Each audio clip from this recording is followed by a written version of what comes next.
오늘 하나님의 말씀 히브리서 10장 26절, 27절 말씀 먼저 우리 한번 찾아보겠습니다. 히브리서 10장 26, 27입니다.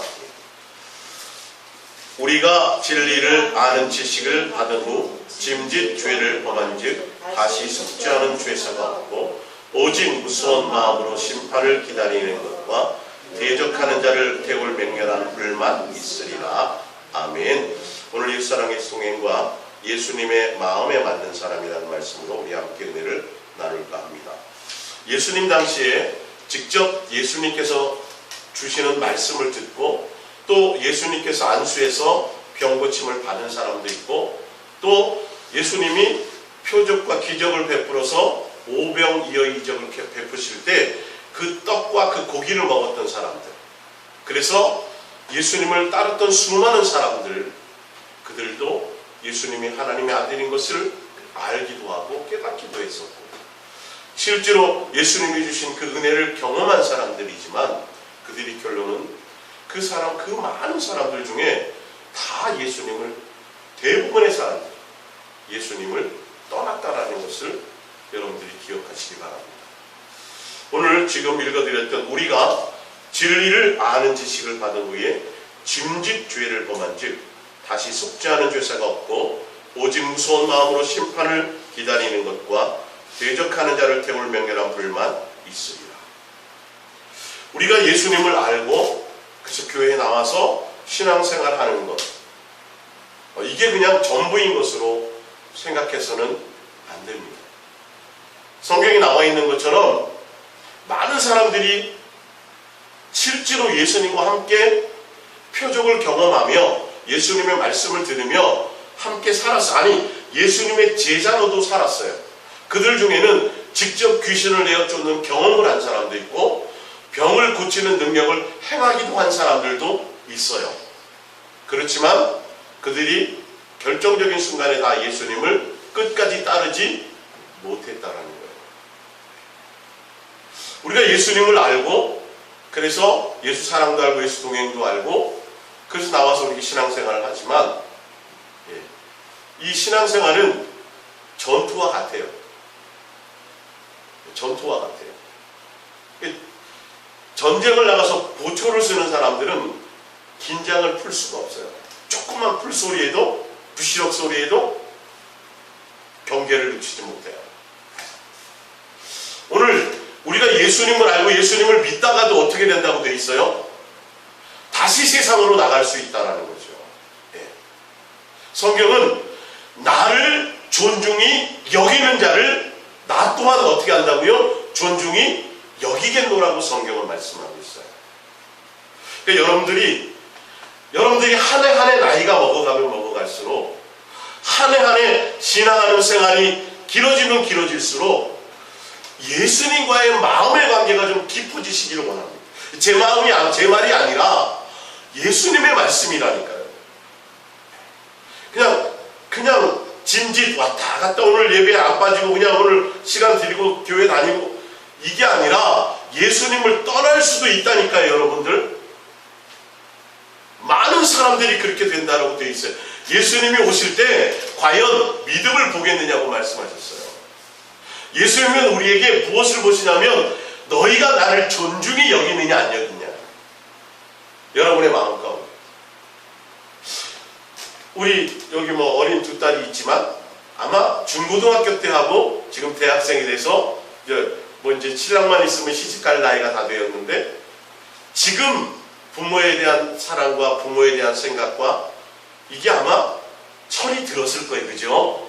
지금도 중고등학교 때처럼 그런 생각이 아니라 아마 지금 대학생이 됐으니까 분명히 키도 커지고 또 기타 다른 여러 가지 일이 성숙해진 것처럼 반드시 아마 정신적으로도 부모에 대한 공경과 사랑과 또 세상을 향하여 철들은 것이 아마 들은 것이 분명히 있을 거예요. 우리 하나님의 자녀인 우리가 도대체 내가 맨날 밥 먹고 살아가는데 내가 나이는 계속 먹어가는데 도대체 내가 지금 하나님의 자녀로 과연 내가 철 들어가고 있는지를 보라니까요. 여러분들 어린 어린아이로는 천국에 가요, 못 가요? 못 가요. 어린아이는 신부가 될 수가 없어요. 아니, 키는 장성해지고 나이는 40살, 50살 됐는데 정신연령이 3살, 4살이면 시집 가요, 못 가요? 못 간다니까요, 여러분. 오늘 성경에 너희가 진리를 알고 예수님이라는 경험도 하고, 히브리서 6장에는 성령의 은사를 경험하고 나서도 아직도 뭐하지 못하면, 철들지 못하면, 온전한 대로 나가지 못하면 다시 뭐 할 수 있다? 타락할 수 있다. 세상으로 나갈 수 있다라는 거죠. 예수님은 우리가 한 해 더 가면 기다려주세요. 오래 참으세요. 사실은요. 지금도 참고 계신 거예요. 기다려주시는 거예요. 우리가 뭐 하도록요? 장성하도록, 자라나도록요, 철이 들도록. 너희가 나를 존중히 여기는 만큼 나도 뭐 한다는 거. 내가 너희를 존중히 이것부터 여러분들이 좀 예수님의 마음과 생각을 통해서 해결을 보시면 참 좋아요. 예수님, 왜 내 인생은 자꾸 이렇고요? 왜 나는 내 뜻대로 인생이 잘 되지 않고요? 왜 기도 응답이 잘 되지? 이런 거 논하기 이전에 내가 과연 예수님께 얼마나 다가가고 있는지, 과연 내가 영적으로 예수님께 철들어가고 있는지, 과연 내가 예수님의 마음을 시원케 하기 위해서, 예수님을 기쁘게 하기 위해서 내 마음의 고민이 그런 것들인지를 보자니까요. 여러분의 자식이 수아가 안 커보세요. 나이가 20살이 됐는데 맨날 키는 커. 막 이렇게 아빠보다 키가 더 컸는데 정신연령이 어린아이라면, 옛날 수준이라면 얼마나 눈물로 지내겠어요, 여러분들. 예수님도 우리를 향하여 장성하기를 원해요. 장성하기를. 예수님을 따랐던 수많은 사람들이 예수님을 떠나갔어요. 오늘 하나님의 말씀에 보면 오늘 제목이 예수님의 마음에 맞는 사람. 여러분들이 잘 아시는 말씀이에요. 잘 아는 말씀이에요. 과연 내가 인생에 태어나서 지금 이렇게 잠깐 왔다가 갈 터인데, 호랑이는 가죽을 남기고 사람은 이름을 남긴다는데, 저는 이름을 남길 만한 것도 없어요. 그죠? 뭐 나라를 구한 것도 없고 뭐 대단한 것이 없잖아요. 여기 계신 분들 중에 모르겠어요. 후대에 이름을 길이 남길 만할 수 있을지 없을지. 근데 그 이름을 남겨도 사실은 나라를 구하고 민족을 구하고 수많은 좋은 업적을 세워서 이름을 남겨도 그게 예수님과는 관계가 전혀 없어요. 우리가 잠깐 왔다 가는 인생인데, 최고의 인생의 가치는 예수님의 마음에 우리가 기억되는 자들이에요. 명심하세요. 여기서 다 모든 인생의 결과물이 여기서 판단이 나요. 네. 나라를 구하고 민족을 구하고 내가 훈장을 몇 개 받고 수많은 사람들에게 존경을 받는다? 그것도 참 좋은 일이겠죠. 그러나 그것은 아무 우리 영생과는 관계가 없어요. 우리가 이 땅에 잠깐 왔다 가는 인생의 최고의 인생의 가치는 내가 예수님의 마음에 드는 자인지 아닌지, 예수님의 마음에 기억되는 사람인지 아닌지. 근데 예수님은 분명히 말씀하시기를, 성경을 통해서 조명해 주시기를 뭐라 그랬냐면, 네가 왕이 돼야 내가 기억을 하겠다. 내가 부자가 돼야 기억하겠다. 너는 많은 사람보다 높은 자리에 있어야 내가 기억하겠다. 학벌이 좋아야 기억하겠다. 40일 금식을 10번 해야 내가 기억하겠다. 전도를 1000명 이상 해야 기억하겠다. 전 재산을 다 팔아 헌금해야 내가 기억하겠다. 그런 적이 한 번도 없어요. 오늘 말씀을 여러분들, 말씀을 이게 저는 설교를 하려고 그러지 않잖아요. 제주도에 뭔 설교를 하겠어요. 저도 잘 안 돼요. 그냥 주신 말씀을 함께 나누기를 원해요. 성경에는 분명히 예수님의 마음에 합한 사람이 있었어요. 할렐루야. 있었어요. 왜 기록을 해놨냐면 우리도 또한 예수님 마음에 합한 자로 갈 수 있기를 부탁드립니다. 이게 인생의 모든 결과물이에요. 여러분이 앞으로 어떤 인생을 계획하는지 모르겠지만, 어떤 인생을 계획해서 그 인생의 모든 소원과 비전을 다 이루어도 예수님께 기억되지 못한, 내가 너를 도무지 알지 못한다. 주여 주여 내가 주의 이름으로 귀신도 쫓고 뭐 대단한 일들을 했는데 중요한 건 내가 너를 도무지 못. 아니 예수님, 제가 등불을 들고 신랑 오실 예수를 제가 기다리고 있었는데요, 근데 내가 너를 도무지 모른다니. 마음의 기억이 없어. 예수님의 마음에. 그럼 이것만큼 비참한 게 없어요.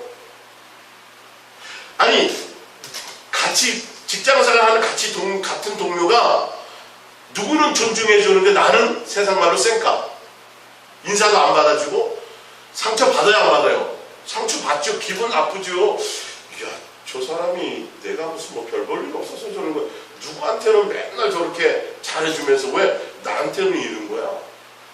세상에 무시를 당해도 우리는 상처를 받아요. 근데 여러분,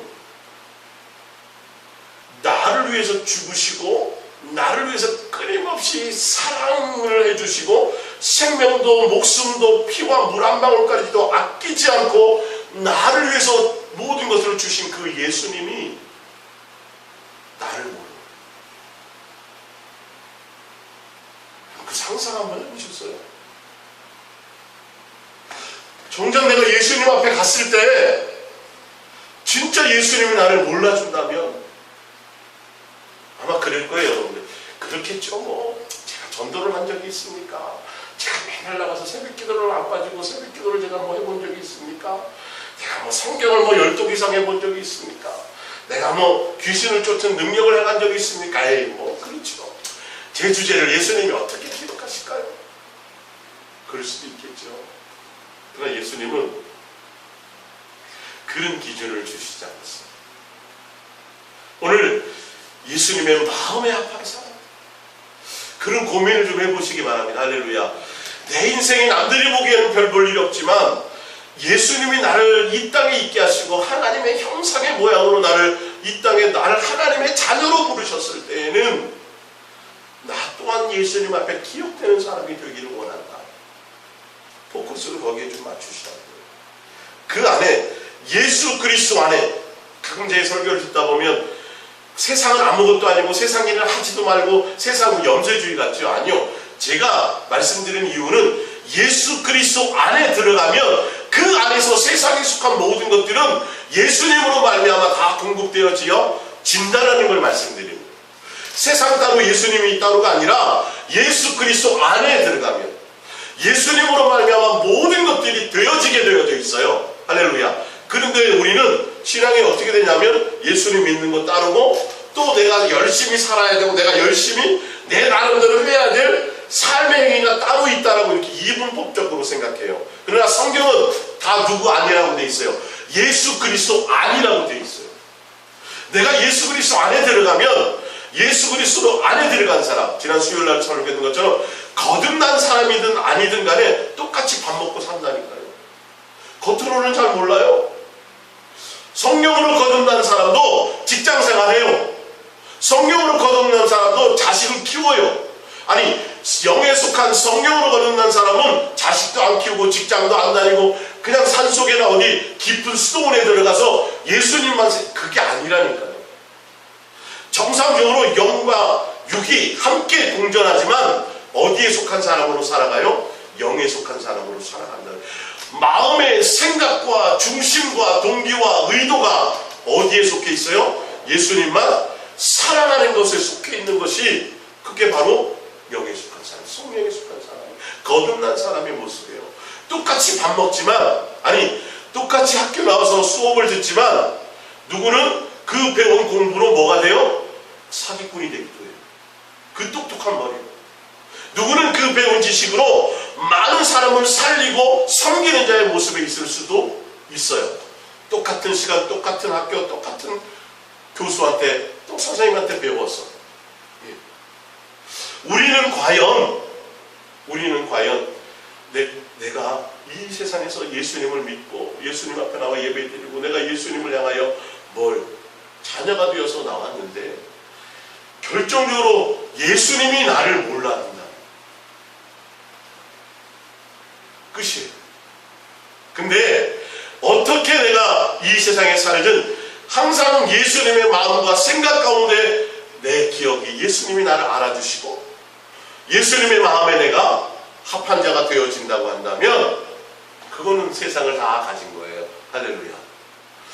우리 영에 속한 사람, 그리스도의 사람, 또 예수님의 신부된 사람, 하늘의 시민권을 가진 사람은 뭔가 가진 것들이 생각이 틀려야 돼요. 목적이 틀려야 돼요. 삶의 자세가 틀려야 돼요. 여러분들이 한 해 나이가 먹어갈수록 영은 점점 예수님의 마음을 깨닫고 또 예수님의 마음에 향하여 철이 들고 예수님의 마음에 더욱더 기억되고 예수님과 더욱더 가까워지는 사람들이 되어야 된다는 거예요. 여기에 여러분의 목적을 두시기를 예수님의 이름으로 부탁드립니다. 할렐루야. 다른 것에 고민하지 마세요. 다른 것에 고민하지 마세요. 과연 여러분 육신의 부모도 자식의 외모에 별로 그렇게 생각지 않아요. 자식이 손가락이 하나 없든 뭔가 지체가 부족하든 정신연령이 육체는 30살인데 정신연령이 3살이든 4살이든 부모는 부끄러워하지 않아요. 끝까지 그 자녀를 위해서 헌신하고 살아요. 세상 사람들은 어떻게 생각할지 모르지만 그 자식을 낳은 부모는 사랑한다니까요. 끝까지 존중한다니까요.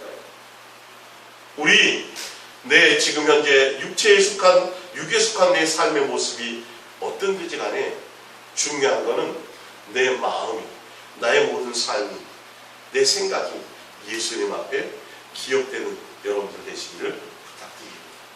기준이 세상에 속한 기준이 아니에요. 오늘 프린트물을 볼까요? 사도행전 13장 22절입니다. 사도행전 13장 22절 프린트물입니다. 패하시고 다윗을 왕으로 세우시고 증언하여 이르시되 내가 이새의 아들 다윗을 만나니 내 마음에 맞는 사람이라 내 뜻을 다 이루리라 하시더니 하나님이 약속하신 대로 그 이 사람의 후손에서 이스라엘을 위하여 구주를 세우셨으니 곧 예수라. 다윗은 당시에 하나님의 뜻을 따라 섬기다가 잠들어 그 조상들과 함께 묻혀 썩음을 당하였으되. 할렐루야. 성경에 분명히 말씀하시기를 다윗이라는 사람이 예수님이 만나봤더니 예수님의 마음에 뭐 했더라는 거예요? 합한 사람이었더라. 맞더라는 거예요. 그러면 우리도 예수님의 마음에 맞는 사람이 될 수 있을까요? 없을까요? 될 수 있어요. 예수님의 마음에. 시편 27편 10절입니다. 다윗이 고백한 겁니다. 내 부모는 나를 버렸으나 여호와는 나를 영접하시리이다. 할렐루야. 다윗이요 예수님의 마음에 합한 사람이었는데 다윗이 대단한 사람이 아니었어요. 자기들의 형제들 중에서도 부모에게도 인정받지 못했던 사람이었다. 아마 여러분의 인생을 돌아보면서 도대체 우리 형은 이렇게 잘생겼고 내 누나는 머리가 똑똑하고 도대체 나는 왜 이 모양 이 꼴이야. 그렇게 생각하는 사람도 있겠죠. 근데 다윗도 그럴 수 있겠죠. 형들은 참 저렇게 잘나고 또 부모님이 봤을 때도 또 사무엘이 봤을 때도 기도에서 사무엘이 봤을 때도 그 형제들이 다 하나같이 정말 다 멋진 사람, 훌륭한 사람, 왕감이었어요. 근데 다윗은 봤을 때 부모가 봤을 때도 별 볼 일 없어서 뭐 시켰다고요? 양치기 시켰다. 양치기 해보셨어요? 지금 여기서 여러분들이 직업을 갖고 계신 분 중에 양치기보다 나으실 거리 아마. 다윗은 부모에게도 인정받지 못하고 그래서 양치기. 그래서 한 번 나가면 한 달, 2달 그냥 어디에서 살아야 돼요? 광야 뜰에서 살아야 돼요. 뭐 데리고? 양들 데리고. 지금도 가끔 가다가 멧돼지가 출몰하는데 거기는 이루 말할 수 없어요. 맹수들이 더군다나 양들과 함께 있으면 날 잡아잡어요. 그 생명의 위협에서 부모가 자식을 양치기 보낼 때 그 생명의 위협을 몰라요? 알지요. 다윗이 스스로가 말하기를 내 부모도 나를 별 그렇게 대단히 생각지 않는다. 근데 다윗은 누구를 기억했어요? 네, 예수님, 하나님을 기억했어요. 부모도 나를 기억지 않지 않고 부모도 나를 별것 없이 생각하지만 예수님은 나를 그렇게 생각지 않고 나를 영접하십니다. 나를 기억하십니다.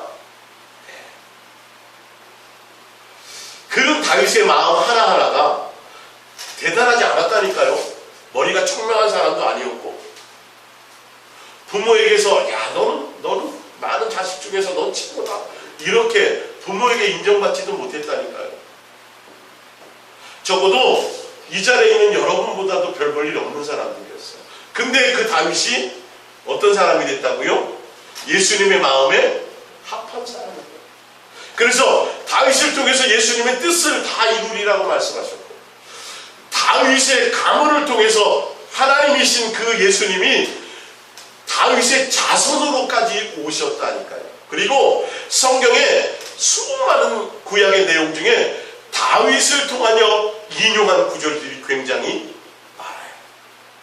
그리고 시편에 다윗을 통해 기록한 많은 내용들 중에 예수님에 대한 깊은 영적인 비밀들이 수없이 공개되어져 있어요. 그 시편은 다윗이 예수님과 마음을 나누고 동행하며 그 교제하는 가운데 동행의 기록을 쓴 것이 시편의 내용들이에요. 예수. 그러니까 다윗은 자식에게도 어떻게 해요? 목숨을 배신당하기도 하고요.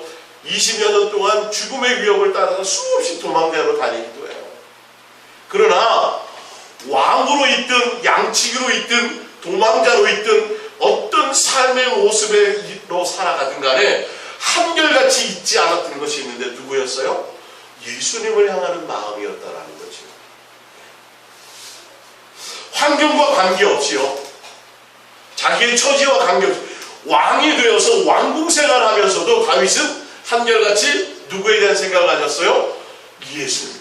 다윗은 예수님의 전을 지어드립니다. 항상 마음이 예수님.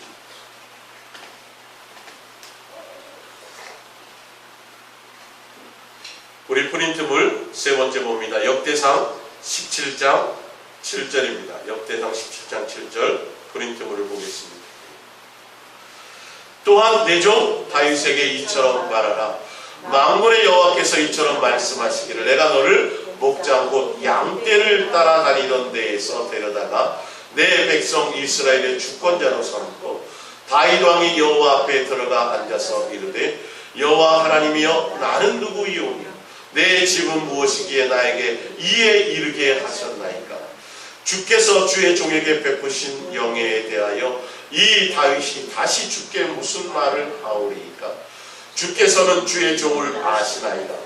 여호와여 우리 귀로 들은 대로는 주와 같은 이가 없고 주 외에는 하나님이 없나이다. 할렐루야.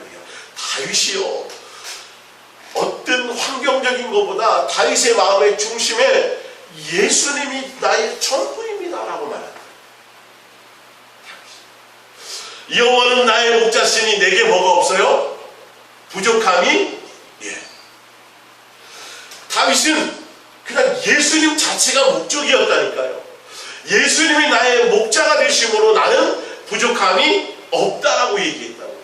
아니 예수님이 금은 보화를 주고 뭘 주었기 때문이 아니라 양치기 할 때 양을 따라다닐 때 부모의 통해서 버림을 받고 너가 양치기 할 그때 내가 너를 먼저 택했다라고 얘기할 때 다윗은 도대체 예수님 나가 무엇이기에 이렇게 크나큰 은혜를 베푸시고 내 가문 가운데 이렇게 크나큰 긍휼을 베푸셨습니까?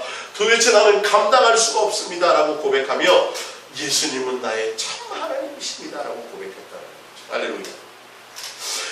여러분도 또한 예수님이 여러분의 참 하나님이신 것을 여러분의 생사화복과 여러분의 모든 것들의 주인 것을 고백하여 드리기를 부탁드립니다. 여러분이 직접 여러분의 마음의 중심에 예수님이 전부가 되셔야 돼요. 예수님 외에 다른 어떤 것이 나에게 더 필요한 만족이 있는 것이 안 되어야 돼요. 그 마음의 중심은 예수님이 보셨어요. 아니요, 뭘 대단한 것을 하는 것을 원하는 것이 아니에요. 다윗의 평생 소원이 뭐였다고요? 성전 건축하는 거예요. 다윗은 평생 소원이 성전 건축하는 건데 그 성전 건축 해드렸어요? 못 해드렸어요? 못 해드렸어요. 못 해드렸어요.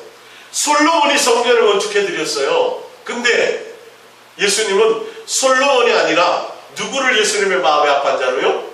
다윗을 마음에 합한 자로 했다니까요, 여러분. 야, 예수님에서 교회를 10개 지어드리고 막 교회를 막 크게 지어드리고 교회에다가 막 어마어마한 대리석으로 막 금으로 이러면 여러분, 그런 기준이 아니라니까요. 착각하지 말라니까요. 적어도 그러려면 뭐가 많아야 돼요? 돈이 많아야 되냐? 여러분, 그 정도 돈이 있어요? 그러면 예수님의 마음에 합하기는 끝이네? 끝이네? 근데 그런 조건이 아니잖아요. 아닌데 왜 도전해보지 못하냐고요? 예?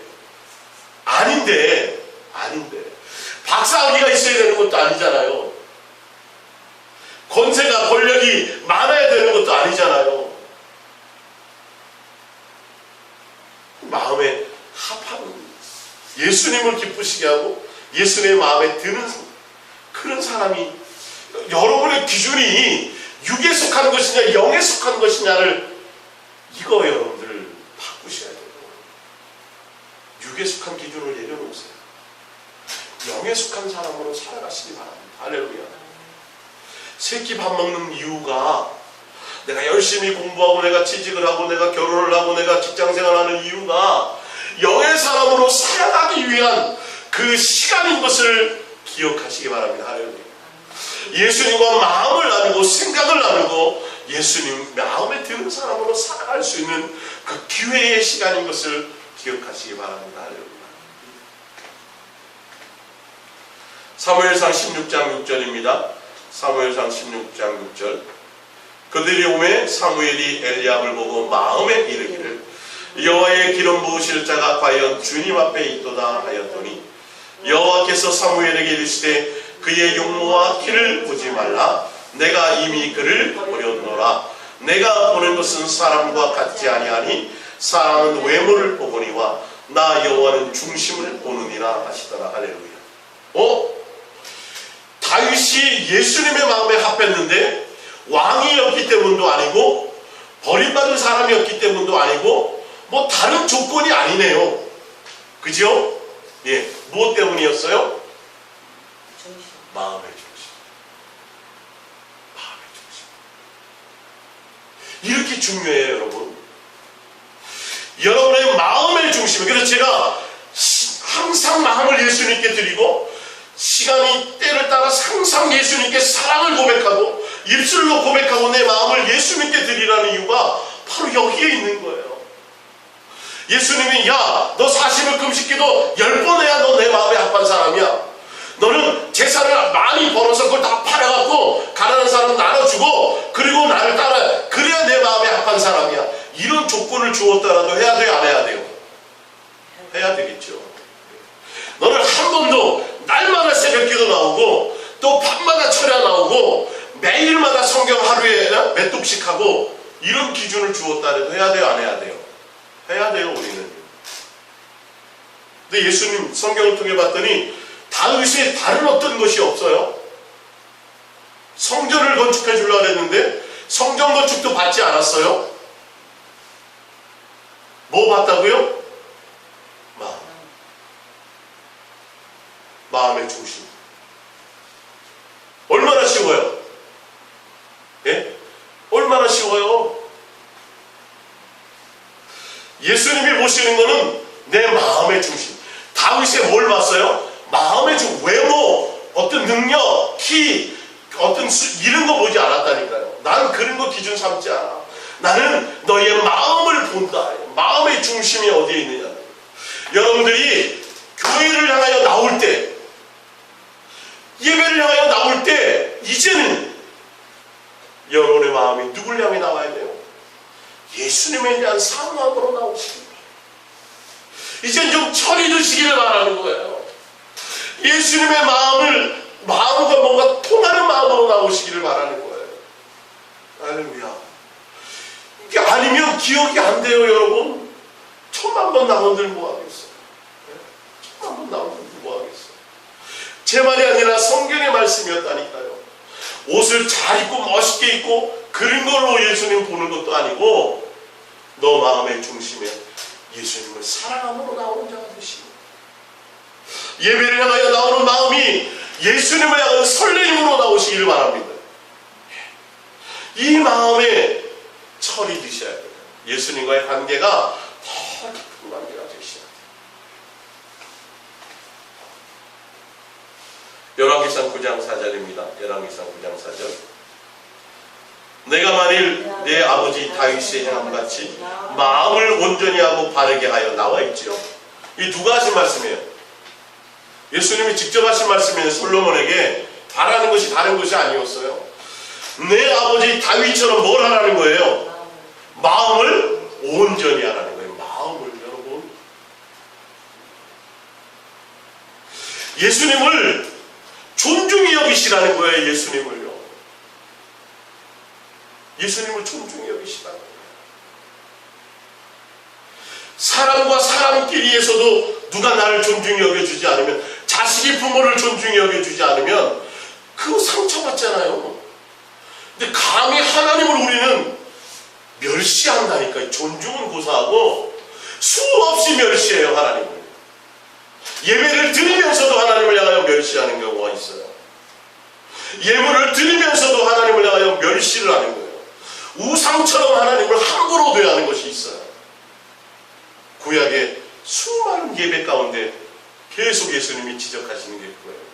야, 내가 무슨 고기 못 먹어서 한장했더냐? 내가 기름 못 먹어서 한장했더냐? 예수님이 맨날 양 잡고 소 잡으라니 그걸 원하는 것처럼 뭐는 없으면서 마음은 없습니다. 그럼 이건 심각한 말씀입니다. 이 시대에 다른 걸 볼 게 없어요. 여러분의 각자, 저로 비롯해부터 여러분 각자의 마음을 보세요. 그래서 예수님과 마음이 통하시길 바랍니다. 예수님 다른 거 안 보시면 되잖아요. 그래서 오죽하면 솔로몬의 아들, 그래서 솔로몬의 아들에게 모든 기도를 응답하시고 그 다음에 성전을 건축하신 이후에도 똑같이 말씀하신 거지. 이 말씀이 내 아버지 다윗처럼 온전한 뭐래요? 마음. 이거 하나. 그러니까 예수님이 다윗에게 보셨던 게 그거. 근데 예수님 그 당시에도, 다윗의 당시에 수많은 사람들이 하나님을 향하여 예배 드렸겠지요. 근데 예수는 하나님의 마음을 시원케 하는 사람이 없었다. 왕을 세울 사람이 없었겠어요? 키가 적은 사람, 키가 기골이 장대하고 어마어마한 사람이 많았겠죠. 근데 다윗은 소년일 때 기름 부으셨어요. 할렐루야. 네. 뭔가 대단한 것을 이룬 사람이 아니라 소년이었을 때, 양치기 할 때 기름 부으셨다. 여러분, 나는 뭐가 좀 부족하고 뭐가 어떻고 이래서 내가 그런 거 신경 쓰지 마세요. 예수님은 세상의 조건이 아니라 뭘 보신다고요? 내가 할 수 있는 내 마음이, 내 마음.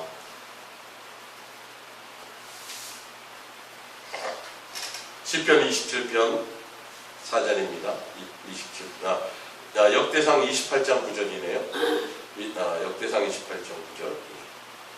내 아들 솔로몬아, 너는 내 아버지의 하나님을 알고 온전한 마음과 깊은 뜻으로 섬길지어다. 여호와께서는 모든 마음을 감찰하사 모든 의도를 아시나니. 할렐루야. 예. 이런 말씀이 막 여러분들이 막 와닿아야 돼요. 다른 거 신경 쓰지 말고요. 예수님의 기준은 이거구나. 내가 뭔가 대단한 것을 원하는 거, 나에게 대단한 것을 원하시는 것이 아니구나. 내 마음의 중심을 원하시는구나. 내 마음의 동기를 보시는 거구나. 여러분들이 교회 나오고 여러분들이 찬송하고 여러분들이 하는 그 삶의 모든 행위에 마음의 동기가 예수님을 뭐 하는 거예요? 사랑하는 거예요. 이제는 자유의 율법자들처럼 살아가셔야 된다. 옛날에는 억지로 지옥 갈까봐 믿음이 부족할 때, 연약할 때, 율법에 속했을 때는 이 법을 어기면 벌 받겠지, 저주 받겠지, 이거 안 하면 지옥 가게, 이런 거였지만 이제는 자유의 율법자죠. 어떻게요? 예수님을 사랑함으로 하는 자. 이거 여러분들 이루셔야 돼요. 이 땅에서. 여러분, 이것이 예수님과의 관계의 돌파가 되셔야 예수님이 나를 뭐 하신다고요? 기억하신다고요. 그분은 인격이세요. 다 알고 계세요. 세상에 속한 조건이 아니라 내게 주신 내 마음의 중심의 조건을 보신다는, 기쁜 마음으로 예수님을 뭐 하는 거예요? 섬기는 거예요. 기쁜 마음으로. 그거 원하시는 거예요. 억지로 목사님 눈치 봐서 아니면 뭐 어떻게 될까봐 이런 거 말고. 그래서 다윗이 정확하게 아들에게 유언처럼 줄 수 있는 게 뭐냐면, 다윗이 예수님과 동행하고 예수님을 알고 하나님을 알았더니 아, 이런 하나님이구나. 그래서 다윗이 솔로몬에게 줄 수 있는 재산이 뭐예요? 그 하나님에 대해서 얘기합니다. 아들아, 내가 섬겼던 그 하나님을 너는 알아야 되고 기쁜 마음과 온전함으로 그 하나님을 섬기고, 왜 그래야 되냐면 그 하나님은, 그 예수님은 너희의 마음과 의도를, 제가 여러분께서 누누이 말씀드립니다. 이왕 예수님을 믿으시고 이왕 교회를 향하여 나와 예배 드리실 거면 예수님과 관계되어서 하시라. 예물을 드리든 액수를 떠나서 예물을 드리든 어떤 뭔가 행위를 할 때에 나와서 잠깐 동안 기도를 하고, 잠깐 동안 여러분들이 한국어 우리가 찬송을 드릴 때, 또 아니 오기 전에, 예배를 향하여 오기 전에도 이런 것들이 한 해 한 해 나아가면 나아갈수록 예수님에 대한 사랑과 마음의 관계가 깊어지고 애절해지시기를 바랍니다. 이게 안 되면 천하 모든 것을 얻어도 소용이 없고 여러분의 인생의 길이 곧고 평탄하리라는 생각을 갖지 않습니다. 시편 27편 4절입니다. 시편 27편 4절. 내가 여호와께 바라는 한 가지 일, 그것을 구하리니 곧 내가 내 평생에 여호와의 집에 살면서 여호와의 아름다움을 바라보며 그의 성전에서 사모하는 그것이라. 이건 왕 되었을 때입니다. 다윗은 다른 것에 마음이 없어요. 항상 누구요? 예수. 지금도 제가 여러분들에게 항상 드리는 말씀이 뭐냐면, 항상 마음이 예수님을 사랑하는 것에 목적을 두시고 예수님께 온 마음을 드리시라. 적어도 여기 계신 분들은 아마 예전에 셀 리더 정도들을 하셨고, 예전에 뭐 주일 낮 저녁 수요 금요 철야 그 다음에 저녁 기도회까지 기본적으로 다 다니셨던 분들 아닙니까? 다 나가셨던 분 아니에요? 맞죠? 그죠? 정 집사님은 막 KTX 타고도 다녔잖아요. 서울까지. 네, 예배드리고 말씀을 사모해서.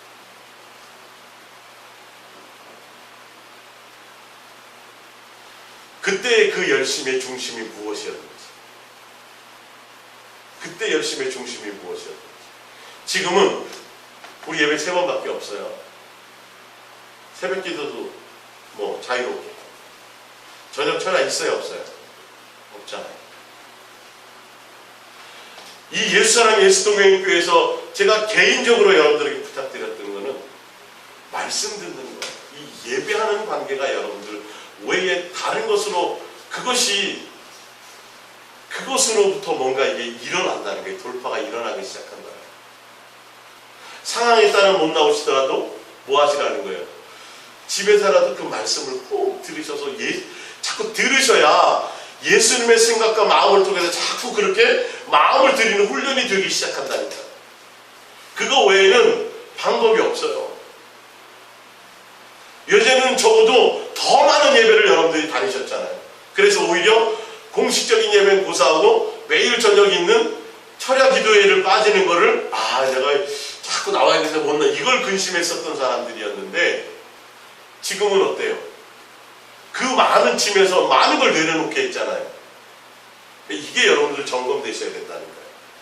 청년회장 하면서 막 물불 가리지 않고 정신없이 교회 봉사하고 충성하는 것이 과연 예수님에 대한 온전한 마음이었는지, 그 뭐 지금 맨날 철에 나오라는 소리 아니잖아요. 내 삶의 현장에서 내가 실제로 예수님과의 나의 동기와 의도를 점검하시고 예수님과 마음을 나누는 관계가 내 마음에서 실제로 일어날 수 있도록 여러분들이 포커스를 거기에 맞추시라는 거예요. 할렐루야. 다른 종교적인 것에 맞추지 마시고 실질적으로 할 수 있을 만큼 되어지는 그 기회만큼의 온 마음을 다하시고 온 힘을 다하시고 여러분의 삶의 현장에서도 예수님과의 관계를 위해서 온 마음을 쓰시기를 바랍니다. 사도행전 2장 25절입니다. 다윗이 그를 가르쳐 예수님을 가르쳐 이르되 내가 항상 내 앞에 계신 주를 배웠으며. 자, 예수님이 여러분과 함께 하세요, 안 하세요? 항상 함께 하세요. 근데 다윗은 항상 우리와 함께 하시는 그 예수님을 그냥 두지 않고 어떻게 했어요? 날마다 그 예수님을 배웠다라고 얘기해요. 예, 보세요. 다윗이 그를 가르쳐 이르되 내가 항상 내 앞에 계신 주를 배웠으며 나로 요동하지 않게 하기 위하여 그가 내 우편에 계시도다. 그러므로 내 마음이 기뻐하였고 내 혀도 즐거워하였으며 육체도 희망에 거하리니. 할렐루야. 내 육체와 내 인생과 영적인 것과 영혼육의 모든 삶의 기쁨과 소망이 누구예요? 예수님이 되었다라는 거예요. 예수님이 항상 알아요. 우리는 예수님이 나와 함께 하는 건 누구나 다 철떡같이 알아요. 근데 예수님이 나와 함께 하시는 거는 아는데 내 마음이 예수님을 위하여 항상 배웁지를 못하는 게 문제죠. 다윗은 항상 나와 함께 하신 그 예수님을 배웠고 그 예수님으로 말미암아 내 혀도 내 육체의 삶도 내 영도 뭐라고요? 기쁨이 되었다.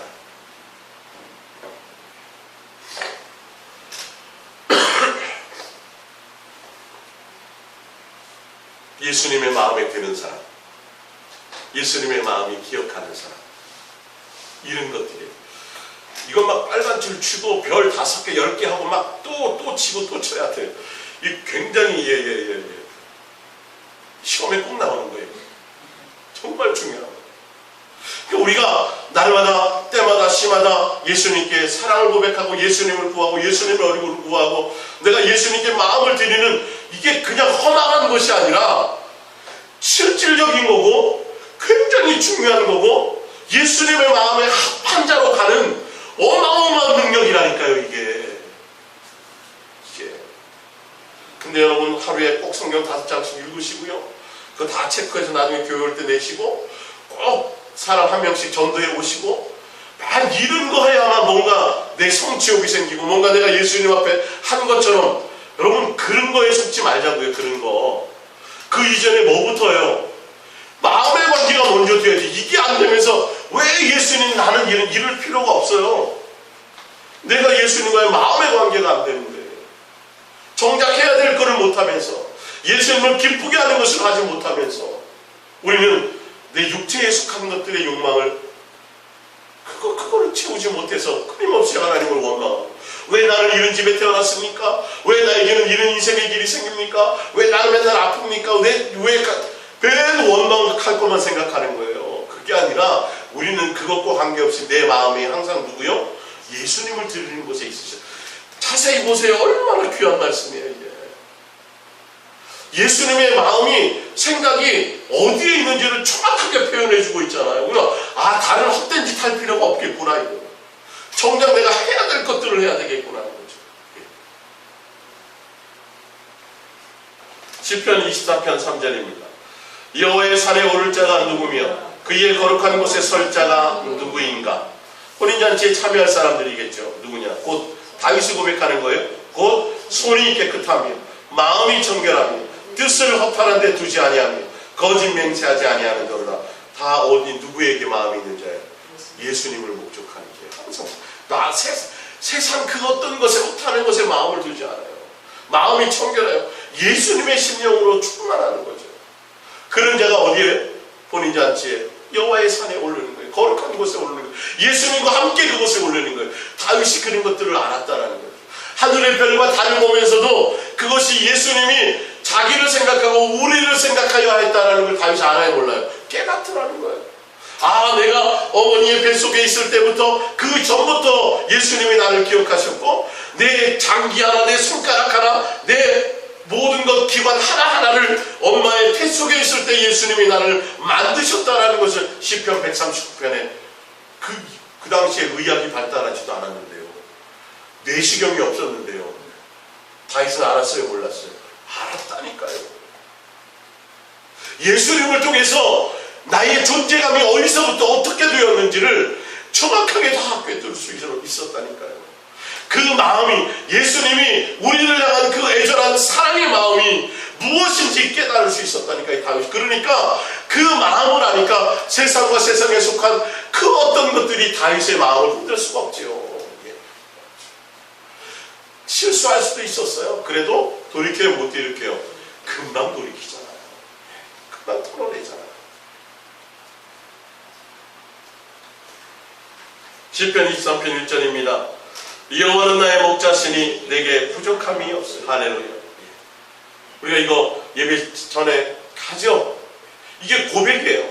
예수님이 나의 목자심으로 나는 더 이상 부족한 것이 없습니다. 왜? 그만큼 예수님에 대한 신뢰가, 예수님에 대한 믿음이 내 속에 있어지는 거예요. 아, 예수님이 어떤 상황에서도 나를 책임지다, 나의 목자가 되시니까 당연히 다윗이 고백했던 것처럼 우리도 또한 사망의 음침한 골짜기에 있어도 원수의 목전에 있어도 그걸 두려워할 일이 없어요.